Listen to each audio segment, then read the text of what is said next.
And let there be football. Welcome to Move the Chains. I am your host, Jonathan Bam Rivers.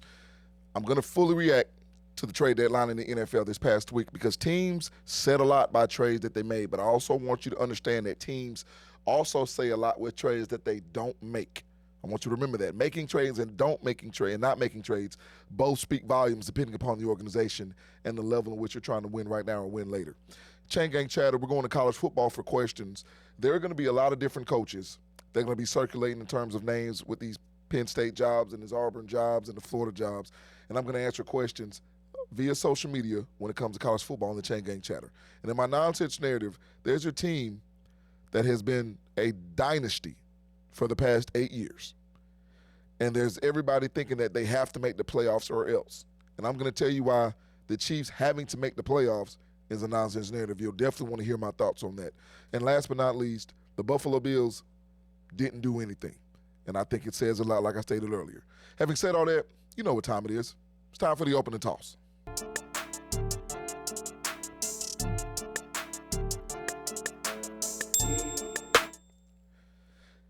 Hear what I'm saying. Teams don't know who they'll be until they know.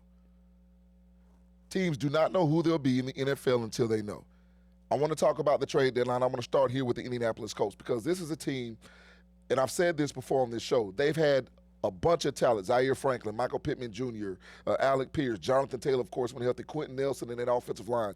This is a team that's simply been bitten by not having solid quarterback play.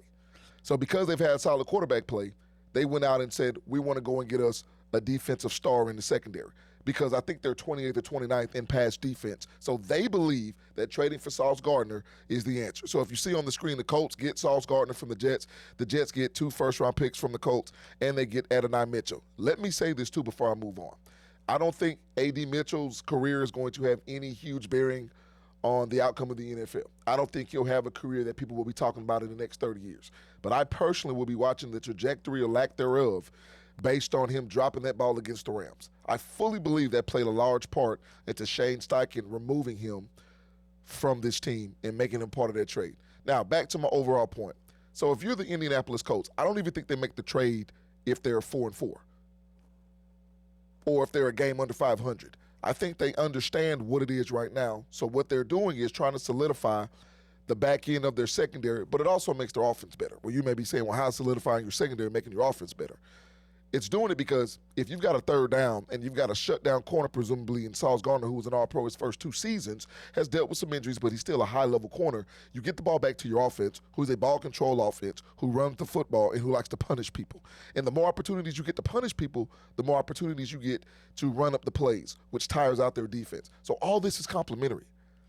And I think if you're Shane Steichen, when you're in a situation like this, and you're the brain trust in Indianapolis, who has, of course, the new owners and Jim Irsay's daughters who are doing a phenomenal job learning the game and understanding what it means to be hands-on and hands-off at the exact same time, and understanding your investment that you're making and making sure that you know these are people I trust to make these decisions. This was a decision made because they have competent quarterback play. Because absent the competent quarterback play, I don't think they'd be at 7-2 right now, and I don't think they trade 2 first-round picks for a team that's average. This is what they see as their window, and this is somebody whom you can sign long-term along with the quarterback. So now think about this. At the beginning of the season, the Colts didn't have a franchise quarterback in their mind, and they definitely didn't have an all-pro in the secondary. You put him along with Zaire Franklin and that formidable defensive line in which they've built through the draft, the Colts are now a team that's trying to win now, but also trying to win in the future. But see, the Jets haven't been done, and I'm going to get to the Jets fully even with this next trade because they also were dealing with the Dallas Cowboys, so we'll throw that up in a little bit. Quinn Williams is gone to the Cowboys. And see, the Cowboys gave him up, and the Jets get a 2026 second-round pick, a 27 first-round pick, and Monty Smith from the Cowboys. So from Dallas' standpoint, they're doing what I thought they would do. They let go of Michael Parsons so they could pay other people. That's just the truth of the matter. And I told you that's what they were going to do. But let's talk about the Jets. Let's talk about Aaron Glenn. When I look at the Jets, I have to ask myself, when did it turn around for the Detroit Lions? Like, when did it happen? Can anybody indicate the exact point in time when Detroit went from horrible to contender? It seemed like it happened overnight, but it didn't. Remember how they were under Dan Campbell in his first season? They weren't good. And why am I bringing this up? Because Aaron Glenn was on the staff. He was the defensive coordinator. He saw it live and in person. Aaron Glenn had a first eye and a first floor view of what it was in Detroit. And this is what he's doing. And this is what I tell people all the time. You have to look at value, and you have to look at players. And Aaron Glenn said, we've got a great defensive lineman and a great cornerback, but we're not winning, even though they're great. So we can get value for them. So the Jets have 5 first-round picks total in 2026 and 27. They've got 5 first-round draft picks. And I think they're in a situation now to where not just because they've won a game, but it's clear that they're trying to clear house to build a team. So it's sort of like they have an opportunity to be a little bit more free because players now, you have an opportunity to solidify yourself. There's no more Quinnen Williams. Quincy Williams, his brother, who was a Pro Bowl linebacker as well, has been benched. Sauce Gardner is no longer there. You don't think you have a quarterback for the future. So the Jets, even though they're bad, I really think they're putting themselves in a good position here. All right, and then this last trade I want to talk about is a trade that some people have spoken on. In a lot of people's minds, it's not that big a deal. The Seahawks get Rashid Shaheed from the New Orleans Saints for a 4th and a 2nd round pick. Now, I said on this show last week the Saints should have given away more. They should have been sellers of more of these people. But I'm going to tell you why this is huge for Seattle. When I look at the success that Mike McDonald, the head coach in Seattle, has had in 2 seasons with the Seahawks, to me, it means even more when I look at how bad Baltimore's defense has been in his absence. Because remember, he was formerly the coordinator of the Ravens. I think the impact that he's had on Seattle and the impact that he's had leaving Baltimore, to me, coincide with one another. And my director asked me earlier, he said, hey, why is Seattle so good on the road? And I said, it's a mentality. I said, Seattle can run the football. And if I told you, hey, Chardonnay, if I told you Barner, if I told you everybody outside of Jackson Smith and Jigman, probably Sam Darnold, you'd probably look and say, if I told you Witherspoon, you'd probably say, well, what team do they play for? That's how good Seattle is. Seattle has been building. Seattle, and remember, even when they lost Pete Carroll and they had a top 10 pick a couple of years ago, they were still in the playoffs. This is just a team that knows who they are. This is a team that runs the football effectively. And this is a team that now with Rashid Shaheed, you pair him with Jackson Smith and Jigman, the tight ends that they use, they become more versatile and they become less one-dimensional. They weren't one-dimensional in the first place. So if Sam Darnold just continues to play without turning the ball over, Seattle was a team that may have found their franchise quarterback, and now they're saying we need to solidify our offense as well. All right, when we come back from the break, I'll be answering your questions regarding college football via the Chain Gang Chatter. Back when we move the chains, right after this.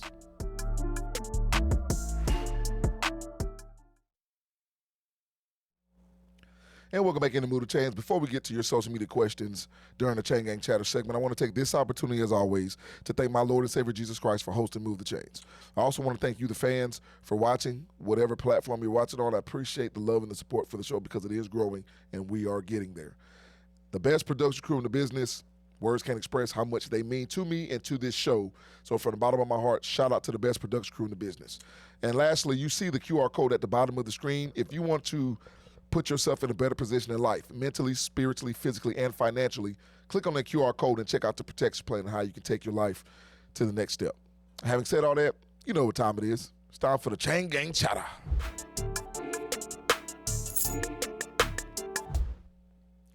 All right, a lot going on in college football. First college football rankings have been released. Teams are looking for head coaches. So a lot of people are asking questions, and I'm here to answer them. So let's see what my first question is. Who should be the next head coach at Auburn? It's James Franklin. And see, you think you know why I'm saying James Franklin. You think I'm going to say it's because James Franklin gives Auburn the best shot to win a national championship. You think it's going to say because James Franklin is a top-tier head coach, even though he couldn't beat Michigan and Ohio State. He played in a lot of big games and coached in a lot of big games, so that makes him a big game coach. Has nothing to do with it. I simply think James Franklin is the best bridge coach before Auburn becomes a championship contender. Yeah, so let me break it down. Regardless of what you think about James Franklin in the big games, James Franklin has won at every stop he's been.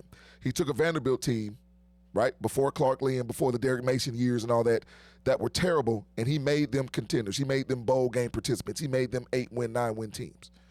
And then he went to Penn State. And I think there was an overreaction at Penn State, to be honest with you. I think James Franklin losing those games after Oregon kind of put people on notice, regardless of whether or not he had just been in the semifinal the previous year. This would have been the year for me to put James Franklin on notice, not to cut him. But this is what I'm saying about Auburn. You're not a good program. You're not even an inconsistent program. Okay? And a lot of people say that the brain trust in Auburn is not like LSU, that they're more cohesive and they're more in line. Well, that makes me scared even more if I'm from the outside looking in, or even if I'm on the inside of the Auburn program, because it would make sense for a program to be bad if there was dysfunction. It would make sense for a program to be bad if people weren't on the same page. But if reports coming out of that program is that people are on the same page and everybody's together and want the same goals, and yet you're still bad, doesn't that make you feel a little bit less confident? I simply think James Franklin is a coach who can have this team competing for an SEC championship possibly, but if nothing else, you're winning 8 or 9 games a year because he understands how to recruit in that landscape. He understands how to be a coach that can get you 5 to 7 years of very good football. And I think that's where Auburn needs to go first. You can't be a championship contender from being a bad program. That's not the way it works. You may get there a year and then fall back again, but see, to me, then you're not a contender. It was an outlier. In order for Auburn to become a championship contender, they have to become a good program. And I think James Franklin, more than anybody right now, and there are guys out there, Jeff Brom, you might hear Lane Kiffin for this job. You might hear the head coach from Tulane. People might even throw out Lincoln Riley as opportunity for some of these head coaching jobs in the SEC. I think James Franklin is a beacon of stability. I think he knows how to coach. He knows how to get players to respond to him. And he is the best bridge quarterback, which means I'm not telling you he's going to win you a national championship at Auburn. But I'm telling you he'll be the best coach to put you in position for the next coach that might. All right, what's my next question? Will Nick Saban return to coaching? I don't think he will, but I think it's crazy for programs not to ask. And that's the whole point, I think, to this question. Like, Nick Saban is doing what he wants to do. He's doing fine in terms of being an analyst. And we also know that he left because he doesn't necessarily like the way the game is going, which is his right, and I'm fine with that. But I think also teams may be a little reticent to bring in a Nick Saban in another role, right? Because now what do they have in college? They have GMs, right? So what if you were to make Nick Saban a GM of an organization? Do you think those organizations feel the same way that some organizations felt in the NFL about Bill Belichick? He's too good of a coach. He's too strong of a personality. We may not be able to control him in a good way because he's that good, but we want to run things our own way. Again, I think all that's a moot point because I don't think he wants to coach again. I think he's always a coach but loves what he's doing. But one, if a program wanted to ask for his opportunity to say, hey, do you want to? That's well within their rights, and I think they're smart for doing it. But I also think there are a lot of programs that are thrown off because of how good he is and how much of a program he would have to take over. Because remember what he did his first year at Alabama. He wiped the slate clean, and then the rest was history for the best in college football. All right, what's my last question? What are your initial thoughts on the college football playoff rankings? My initial thoughts are the system is flawed. And the only reason I say that is because if it ended today, the top 12 teams wouldn't be in the playoff. You'd be absent Oklahoma and Texas for Virginia and a non-ranked Memphis team. Now, in terms of the rankings, I think that they're doing a good job of paying attention to strength of schedule and strength of record. I also look at this and say a team like Miami at 18, who beat Notre Dame earlier on in the season. Notre Dame hasn't lost. Miami has lost 2 games. It's fully complementary. So I understand that Miami, I think they have some of the best wins in the country behind Alabama. I think you'd be hard-pressed to see teams who have better wins than Miami when they played them. But I think the college football top 25 rankings are doing the right things in terms of what they're paying attention to. And we know that what it looks like right now won't be what it looks like 4 weeks from now. But I don't think you can argue with Ohio State, Indiana, A&M, and Alabama at the top. I think you've got the 4 best teams currently, but again, don't sleep on Oregon. I'm not going to give up on their program because I think they're good enough to be a top 5 program, and we'll see what happens if they do make the college football playoff. When we come back from the break, the Kansas City Chiefs have to make the playoffs, but they don't. And I'm going to tell you why, and it's been a benefit to the NFL. Back with my favorite segment of the show right after this.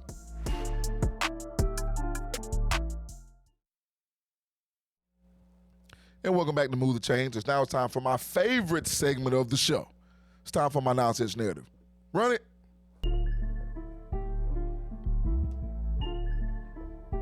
So the next man up mentality does mean something because you can't quit. So I don't remember a time where there's been a team in the NFL that has made 7 straight conference championship games. I don't remember a time where a team that's made 7 straight conference championship games out of those have been to 5 Super Bowls and won 3. I just don't remember it. Maybe it's happened. I just don't remember it off the top of my head. Did the Patriots make that many championship games in a row? I don't know. But this is not to try to compare the Chiefs and the Patriots. This is just to compliment the Chiefs like the Patriots should have been complimented. This nonsense narrative that the Chiefs have to make the playoffs, well, why? Well, one, I would say that because of what I just said, isn't any organization entitled to a season where they don't make the playoffs? Things happen, right? Injuries. But this is what I'll say. A lot of people want to focus on the fact that the Chiefs are 5-4 right now. And I've told you, I think what will happen. There'll be a 5, 6, or 7 seed and get to the conference championship game. But this is my point. If they don't make the playoffs, stop saying the Chiefs weren't good enough and start celebrating other teams for getting better. Jim Harbaugh is the coach in L.A. for the Chargers, in my estimation, because of the Chiefs. Joey Bosa was signed by the Bills because of the Chiefs. This is what I believe. I think Sean Payton is the head coach of the Broncos because of the Chiefs. I think that Philadelphia Eagles go out and do what they do in the draft and continuously bring in people via trade and free agency because of the Chiefs. The Chiefs have forced everybody in the NFL to be better. So if a byproduct of that is teams are better now and the Chiefs dealt with some injuries and lack of players at the beginning of the season, they got off to a slow start and it ends up biting them in the butt till they don't make the playoffs, the NFL is better now because there are more teams better. And I don't think it was possible without what the Kansas City Chiefs have done in the past 7, 8 seasons. All right, when we come back from the break, it'll be the final segment of the show. Teams don't make moves, speaking volumes. Back with the last segment of the show, right after this.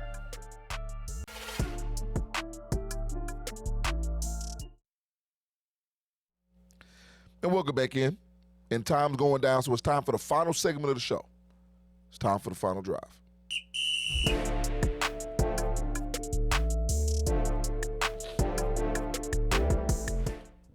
Buffalo Bills didn't make any moves at the trade deadline.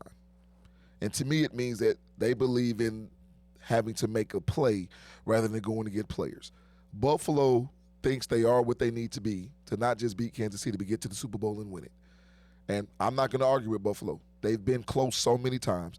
I just think now the players that they have need to come up with the big play in the big moment because that's what they've been absent of in my estimation, not necessarily playmakers. All right, don't forget, you can not only catch Move the Chains right here on the Sports Leader WXTX Fox 54, you can also catch us on YouTube. Make sure you subscribe to the channel, like it, leave a comment, subscribe, and hit that notification bell so we can tell you when videos are going to be posted. Hey, another banger for the best production crew in the business. I am your boy, Jonathan Bam Rivers. Always remember, build every day of your life brick by brick. And don't forget to scan that QR code to take a look at the protection plan to help your life become better financially, mentally, spiritually, and physically. And until next time, here on Move the Chains, God bless.